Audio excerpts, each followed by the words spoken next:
Hello, it's another video from the Angry Photographer.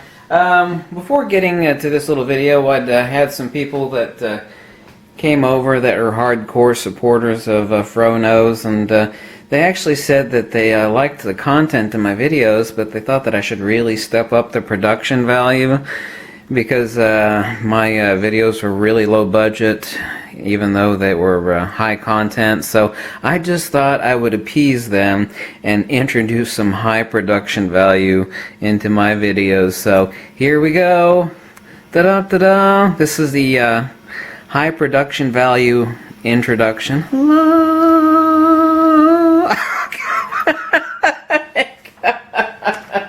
Yeah, I know some of those letters were backwards, so don't call me out on that one, okay?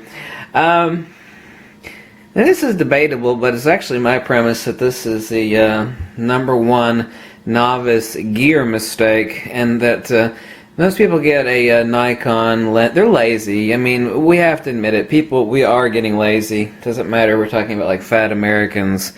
We talk about Europeans or anybody else, and that we get a nice Nikon or Canon camera. Comes with a cheap little kit lens, and while it is sufficiently sharp, you know, we have a lack of color saturation and depth, and as I talk about in other videos, you know, we have too many glass elements, and we have optical distortion, and we definitely have color saturation and depth issues, and people are not realizing the full potential of their camera. So I absolutely beg of you that you at least get one prime lens, and if you plan on expanding the spectrum of lenses that you have, that roughly you keep it at half of your lenses as prime lenses. People that have owned some really expensive Nikon cameras for years, and to have some really expensive Nikon zoom lenses that, you know, say they've got a lot of money, and, you know, they go out and blow a wad on nice camera and some nice zooms, and they just don't realize how important prime lenses are. I just beg of you to buy a nice prime lens like we have, for an example. I mean, this is no particular order. We have like a 85mm 1.8 G series portrait lens here on the left. Just exquisite, and of course my beloved favorite, the Nikon 100mm. It's a macro lens. Also a great portrait lens, only $380. 50mm prime, 20mm prime, fisheye, 135mm, 100mm, 85mm, 24, 35, 16mm fisheye. Whatever the case may be, you know, there are a few bad primes. There are not many. Like the 28mm is a bad prime. It's the Nikkor. It's fuzzy, and actually that is the one crappy prime lens I would recommend to nobody purchase. 35 I find very little use for. However, it is a great general purpose street photographer lens. It's also great for some architectural work. It's a great lens.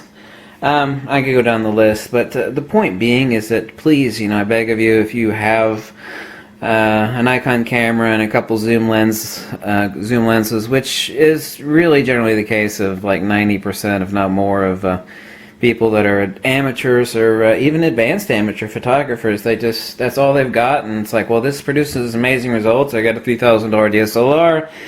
You know, I've got about $6,000 of zoom lenses, and they're the best that money can buy, and they really don't progress in their skills. Not only do they not learn how to zoom with their feet, you know, they pull the camera up, and they pull the image in, and they don't think about composition or illumination, and they're looking for pretty shots instead of pretty illumination. And you know, while some speed artists, I mean genuine artists that you know, use oils and canvas, can actually do some fast paintings, you know, the masterpieces are not produced like that. And although far faster, obviously, some of that philosophy and premise of work in your photographic composition and taking of shots needs to slow down.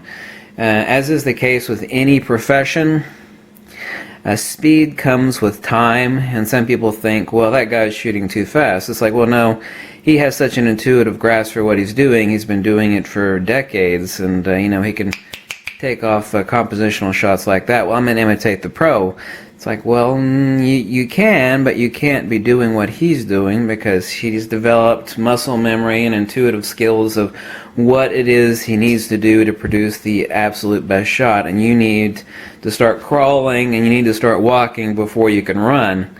And you know, pros know how to use zoom lenses, and the unfortunate thing is that zooms have become the norm rather than the exception. And you do need to zoom with your feet, think about light, look for pretty light, and if you can't find it, since Mother Nature is unwilling to provide it to you, then you need to create it.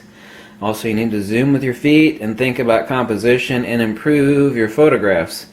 And they're, regardless of how good your eye or your compositional skills are, also necessitatively, unquestionably and undeniably, you need a prime lens. I mean, a hardcore, immovable philosophical premise of photography is that whether you're amateur, advanced amateur, or professional, you know, you need some prime lenses. At least one. Of course, obviously, I don't know how much you plan on getting into photography either as a hobby or as something serious, but you can't even fully realize, doesn't matter if it's cheap Nikon DSLR or the expensive ones, you cannot realize the potential of what is possible if you actually haven't explored prime lenses. I mean, it is just that clear. That's not up for debate at all. It's not up for waffling or discussion or back and forth. I mean, that's literally it. And that's one of the few videos where I'd actually say that you know, there is no argument there. I just don't care. You know, you can't say otherwise. So this is the one time where I'm not going to have a discussion on that topic, because there isn't one.